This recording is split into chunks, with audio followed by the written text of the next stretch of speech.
अस्सलाम वालेकुम। उम्मीद के साथ आप खैरियत से होंगे। आज का जो हमारा मौजू है वो ASF एयरपोर्ट सिक्योरिटी फोर्स के असिस्टेंट सब इंस्पेक्टर ASI के जो पेपर हुए थे 31 मार्च को, आज इसको हम कम्प्लीटली सॉल्व करेंगे और देखेंगे कि इसमें कौन कौन से सवाल आए थे और जो इसमें मैथमेटिक्स है इसको भी हम सॉल्व करने की कोशिश करेंगे कि किस तरीके से ये सॉल्व होंगे ताकि आने वाले मज़ीद एग्ज़ाम में और प्रैक्टिस हो जाए हमारी। ठीक है, सबसे पहला क्वेश्चन जो है वो है, a father said to his son, I was as old as you are at present at the time of your birth. If the father age is 38 now the son age 5 year back was. ठीक है, अब सबसे पहले इसका correct option देखेंगे हम 14 year. अब ये 14 ईयर आया कहाँ से, अब इसको हम सॉल्व करेंगे। फादर की जो एज है वो 38 है। ठीक है, यहाँ पर देखें 38 है और फादर की एज का हाफ जो है, इसकी एज का जो आधा है 19। ठीक है, वो सन की करंट एज है क्योंकि यहाँ बता रहा है कि it was an old as you are at present. ठीक है, 38 का हम हाफ ले लेंगे तो 19 आ जाएगा। ठीक है, 19 जो है वो सन की उम्र है। बाकी अब यहाँ देख रहे हैं क्या आखिरी में दे रहा है, the son age 5 year back was. ठीक है, अब यहाँ देखें 5 ईयर बैक करेंगे सन की एज को, 19 माइनस 5, तो आपके पास आंसर जो आ जाएगा वो 14 आ जाएगा। ठीक है, उम्मीद करता हूँ आपको ये क्वेश्चन जो सॉल्व करके दिया है वो समझ में आ गया होगा। मज़ीद आगे की तरफ चलते हैं। A retailer increased the selling price by 25% due to which his profit percentage increased from 20% to 25%. What is the percentage increase in cost price? ज़ाहिर सी बात है। ठीक है, अब यहाँ हम देखेंगे कि 25% सेलिंग प्राइस बढ़ रहा है। ठीक है, और इनका प्रॉफिट जो है वो भी 25% बढ़ रहा है, तो इसकी जो परसेंटेज है कॉस्ट प्राइस की तो वो कितनी आएगी, 20%। ठीक है, यहाँ ऑप्शन में नहीं दिया हुआ था, नॉन ऑफ दिस था, लेकिन इसका करेक्ट आंसर जो है वो नॉन ऑफ दिस था पेपर एग्ज़ाम में, लेकिन इसका जो हम सॉल्व करके लेके आएंगे आंसर वो होगा 20%। ठीक है, आगे की तरफ चलते हैं। अब यहाँ पर जो अगला सवाल है वो which number will complete the number series. ठीक है, अब यहाँ पर देखेंगे कि कैसे सॉल्व हो रहा है। तो यहाँ पर 5 माइनस 2 करेंगे तो 3 आ जाएगा इसका डिफरेंस। अब 12 माइनस 5 करेंगे तो इसका 7 डिफरेंस आ जाएगा। 23 माइनस 12 करेंगे तो इसका 11 डिफरेंस आ जाएगा। यूँ करते करते हम देखेंगे 57 माइनस 38, तो यहाँ पर आ जाएगा 19। ठीक है, अब यहाँ पर कौन सा नंबर हम लगाएंगे कि सेम डिफरेंस बने, तो हम सबसे पहले 18 को रखेंगे यहाँ पर। 18 माइनस 57 तो हमारे पास आ जाएगा 23। अब 23 माइनस 19 तो आपके पास डिफरेंस जो आ जाएगा वो 4 का आ जाएगा। ठीक है, उम्मीद करता हूँ आपको ये समझ में आ गया होगा क्योंकि 4 की सीरीज़ से डिफरेंस चल रहा है, तो यहाँ पर हम नंबर लगाएंगे तो ये 4 की सीरीज़ आ जाएगी। अब यहाँ पर 76 लगाते हैं यहाँ पर। ठीक है, अब 76 माइनस 57 करेंगे तो आप देखें क्या चीज़ आएगी आपके पास। आप इसको सॉल्व करेंगे तो आप फिर इसका डिफरेंस निकालेंगे तो आपका डिफरेंस ये नहीं आएगा 4 का। ठीक है, इस हिसाब से आपको ये नंबर लिख के यहाँ पर इसको सॉल्व करना है और डिफरेंस इसका जो आएगा वो 4 के बराबर आना चाहिए। ठीक है, यहाँ पर नेक्स्ट क्वेश्चन जो है वो है which number is divisible by both 4 and 9। ठीक है, 4 और 9 से कौन सा नंबर डिवाइड कर रहा है। ठीक है, तो सबसे पहले रूल नंबर हम देखेंगे, रूल नंबर 1 देखेंगे कि 4 जो है, 4 है आखिरी के लास्ट डिजिट से डिवाइड होना चाहिए। अब 78 को हम 4 से डिवाइड करते हैं तो 19.5 आता है। ठीक है, अब इसी को हम डिवाइड करते हैं 56 से तो ये हमारे पास आ जाएगा 14। ठीक है, 14 इस डिवाइड हो रहा है, मतलब 4 डिवाइड हो रहा है 56 से, तो अपने पास आंसर आ जाएगा 14। ठीक है, अब यहाँ पर अब मज़ीद आगे देखेंगे कि 31 डिवाइड नहीं हो रहा 4 से और 19 4 से डिवाइड नहीं होगा तो 56 होगा। ठीक है, अब सेकंड हम देखते हैं जो वैल्यू है इसको हम सम करेंगे। ठीक है, इसको हम सम करके देखते हैं 5 + 6 + 2 + 5, तो यह हमारे पास आ जाएगा 18। ठीक है, इसको हम पूरे को अगर प्लस करते हैं तो 18 आ जाएगा और 9 से 18 को डिवाइड हम कर सकते हैं। 9 1 ज़ा 9, 9 2 ज़ा 18। ठीक है, इस हिसाब से ये वैल्यू जो है, ये जो ऑप्शन है वो करेक्ट है। अब हम 21 को डिवाइड नहीं कर सकते हैं 9 से। 9 1 ज़ा 9, 9 2 ज़ा 18, 9 3 ज़ा 27 आ जाएगा यहाँ पर। ठीक है, तो यहाँ 27 नहीं है तो ये डिवाइड नहीं हो रहा। 13 भी 9 के टेबल में नहीं आता है, 85 भी नहीं आता। तो इस हिसाब से ये जो वैल्यू है वो बिल्कुल परफेक्ट है और इसका ऑप्शन जो है राइट वो 5256 है। आगे की तरफ चलते हैं। Simplify the equation 5 + 2 × 6 / 3 / 2 × 2। अब यहाँ पर हम देखेंगे 3 को सबसे पहले ब्रैकेट को ओपन करेंगे तो 3 2 ज़ा 6। ठीक है, 6 आ जाएगा और इसको हम डिवाइड करेंगे 6 / 6, तो यहाँ ऑप्शन आ जाएगा 1।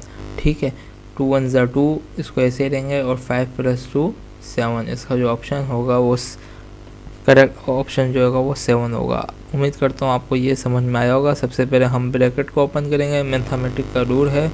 ठीक है, 3 × 2 6 और 6 / 6, तो ये आ जाएगा 1 और 2 1 ज़ा 2, 5 + 2 7। ठीक है, उम्मीद करता हूँ ये आपको अच्छे से समझ में आ गया होगा। इजी वे है समझाने का। मकसद ये है कि आपको जो मज़ीद आगे जो एग्ज़ाम होने वाले हैं उसमें आप परफेक्ट तैयारी के साथ जाएं। नेक्स्ट क्वेश्चन की तरफ हम चलते हैं। सबसे पहले इनकम ऑफ ए जो है वो 25% लेस देन बी से है। How much percentage is B income more than that of A. Question का मतलब ये है ए की इनकम है वो 25% कम है बी की इनकम से। ठीक है, तो how much percentage is B की कितनी परसेंटेज होगी। तो सबसे पहले हम यहाँ एक डायरेक्ट सपोर्ट करेंगे कि 100 है जो वो बी है और ए है 75, क्योंकि 25% लेस है। अब 100 को हम 25% निकालेंगे तो 75 आ जाएगा। ठीक है, अब यहाँ पर एक फार्मूला लगाएंगे b - a/a × 100। ठीक है, तो ये मल्टीप्लिकेशन करने के बाद जो हमारे पास आंसर आएगा वो 33 आएगा। ठीक है, उम्मीद करता हूँ आपको ये चीज़ समझ में आई होगी। यहाँ पर एक फार्मूले की मदद से हम ये इक्वेशन को सॉल्व करेंगे और हमारे पास जो आंसर आएगा वो 33 आएगा। ठीक है, उम्मीद करता हूँ आपको ये वीडियो अच्छी लगी होगी। वीडियो को एंड तक देखें, मज़ीद आपको बहुत सी चीज़ें सॉल्व करके हम आपको बताएंगे। यहाँ लिखा हुआ है नेक्स्ट क्वेश्चन जो है identify the name of the angel who is the gate keeper of heaven mention in the holy Quran. तो इसका करेक्ट ऑप्शन जो है वो रिजवान है। ठीक है, आगे की तरफ चलते हैं। Which of the following important event took place in the 6 year of Hijri. हिजरत के छठे साल में जो इम्पोर्टेंट इवेंट जो हुआ था वो हुआ था सुलह हुदैबिया। ठीक है, ये मोस्ट इम्पोर्टेंट क्वेश्चन है, इसको आप जहन में बिठा रहे हैं। हमारी पुरानी जो वीडियो ASF की देखेंगे तो इसमें भी आपको ये चीज़ें मिलेंगी। तो आगे की तरफ चलते हैं हम और वीडियो को एंड तक लाजमी देखें, अपने दोस्तों के साथ शेयर करना ना भूलें। हम यहाँ नेक्स्ट क्वेश्चन जो है वो है Ghazwa Tabuk was fought in which year. ग़ज़वा तबूक जो है वो कब लड़ी गई। तो ये 9 हिजरी में ये ग़ज़वा तबूक पेश आई। ठीक है, आगे की तरफ चलते हैं।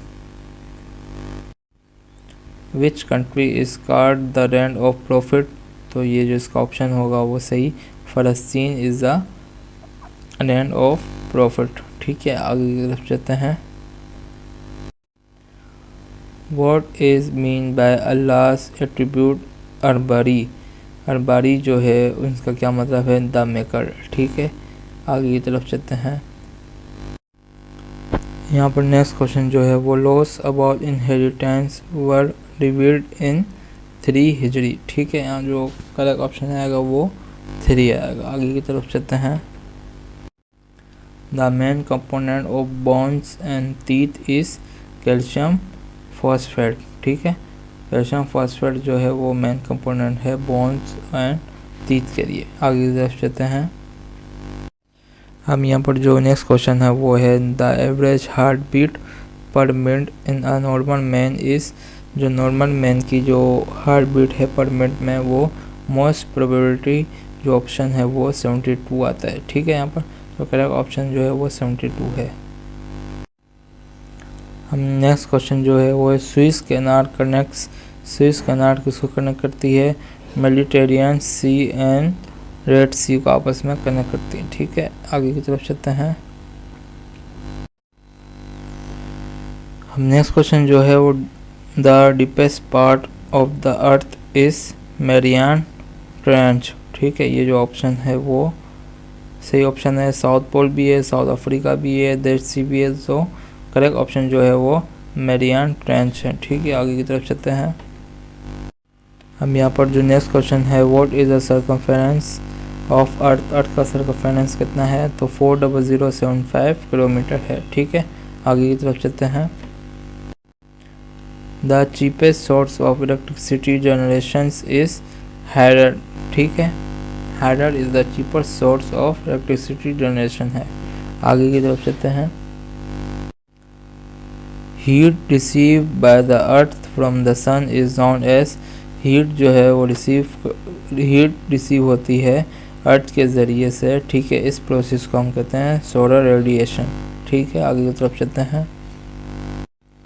The headquarters of the International Court of Justice ICJ, International Court of Justice is located in Hague. ठीक है, हगू में ये वाक़ है। ठीक है, मोस्ट इम्पोर्टेंट है, ये भी हमने पिछली वीडियो में आपको MCQs दिए थे ASF के लिए, तो ये आ चुका है। ठीक है, मज़ीद ऐसी वीडियो करें, हमारे चैनल को सब्सक्राइब करें, वीडियो को ज़रूर लाइक कीजिएगा, कमेंट करके बताइएगा हमारी वीडियो आपको कैसी लगी। आगे की तरफ चलते हैं। अब यह नेक्स्ट क्वेश्चन जो है वो विच of the following is not cause by a virus, तो यहाँ पर आंसर जो है करेक्ट आंसर जो है वो कोलेरा। ठीक है, आगे की तरफ चलते हैं। Which of the following is the higher rank in Pakistan air force.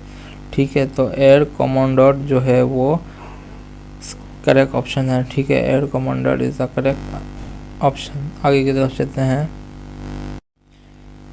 Greenwich is located in, Greenwich कहाँ वाक़ है? तो इंग्लैंड में वाक़ है। ठीक है, अब यहाँ नेक्स्ट क्वेश्चन जो है वो river Nile originated primary source from, इसका मतलब है दरिया नील का बुनियादी ज़रिया कहाँ से पैदा होता है? तो ये है लेक विक्टोरिया से। ठीक है, इसका आगाज़ जो होता है वो लेक विक्टोरिया से होता है। आगे की तरफ चलते हैं। Benghazi is a city of which country, तो यह है Libya, Libya is the correct answer. अब यहाँ नेक्स्ट क्वेश्चन जो है वो तहरीर square is situated in Cairo. ठीक है, कायरो में ये वाक़ है। उम्मीद करता हूँ आपको ये वीडियो अच्छी लगी होगी। मज़ीद ऐसी वीडियो करें, हमारे चैनल को ज़रूर सब्सक्राइब करें। आगे की तरफ चलते हैं। Which of the following is the land lock country. ठीक है, तो यहाँ पर ऑप्शन जो है युगांडा आएगा। ठीक है, Uganda is the land lock country है। आगे की तरफ चलते हैं। अब यहाँ पर नेक्स्ट क्वेश्चन जो है वो है Kashful Mahjub was written by Hazrat Data गंज बख्श अली हजवेरी ने लिखी। ठीक है, आगे की तरफ चलते हैं। अब यहाँ पर नेक्स्ट क्वेश्चन जो है वो है Trango Tower is a mountain peak of Pakistan, इसका करेक्ट आंसर है माउंटेन पीक ऑफ पाकिस्तान। अब यहाँ पर जो नेक्स्ट क्वेश्चन है the narrow strip in Afghanistan that separates Pakistan from Tajikistan is called Wakhan Corridor, इसका करेक्ट आंसर है। ठीक है, आगे की तरफ चलते हैं। मंचर इज़ अ, मंचर जो है वो क्या चीज़ है? रिवर है, कैनाल है या रीजनल लैंग्वेज है? ये है लेक, जो ऑप्शन में नहीं था, नॉन ऑफ दिस का करेक्ट ऑप्शन था, लेकिन जो है मंचर इज़ अ लेक। ठीक है, आगे की तरफ चलते हैं।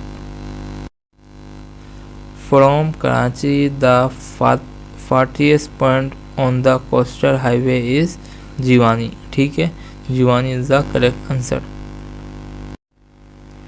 अब यहाँ नेक्स्ट क्वेश्चन जो है वो है रोवारी पास कनेक्ट्स दीड विथ चित्रार, ठीक है। इसका करेक्ट ऑप्शन जो है वो चित्रार है। आगे की तरफ चलते हैं।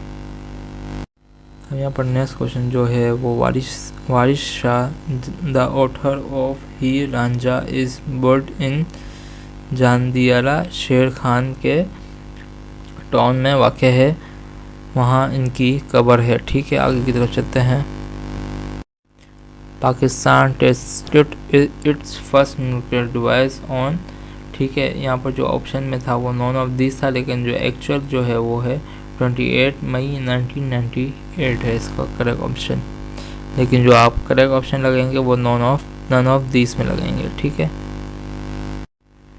नेक्स्ट क्वेश्चन जो है who divided Bengal into east and west Bengal partition in July 1905 में जो पार्टीशन हुई थी उन्होंने करवाई थी, लॉर्ड कर्जन ने करवाई थी, ठीक है।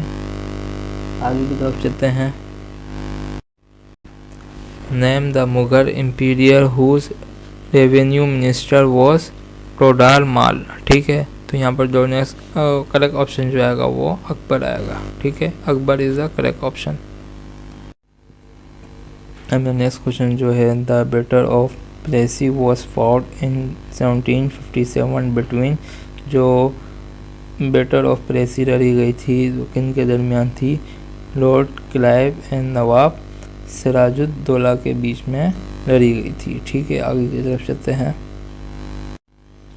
What is the longest glacier in the Karakoram and second longest in the world known polar areas जो है वो है Siachen glacier is the correct option.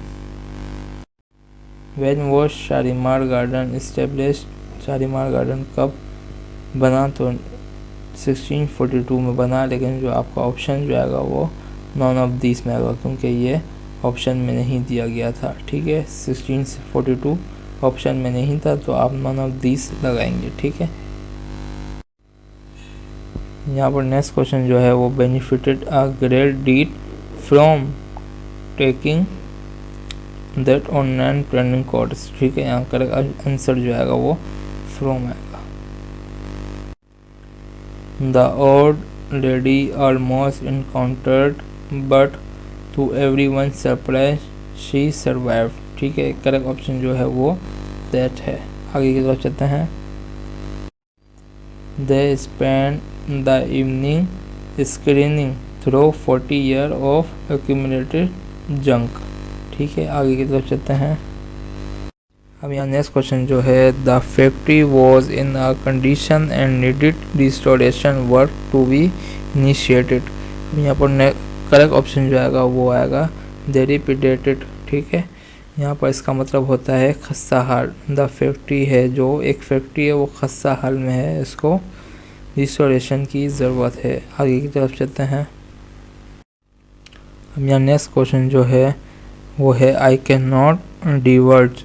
Diverge का मतलब होता है जाहिर करना, ठीक है। Further information about the case, ठीक है। मैं नहीं कर सकता जाहिर आपको और मज़ीद इंफॉर्मेशन मैं आपको नहीं दे सकता अबाउट द केस। इसका आंसर जो है वो है डिवर्ज। आगे की तरफ चलते हैं।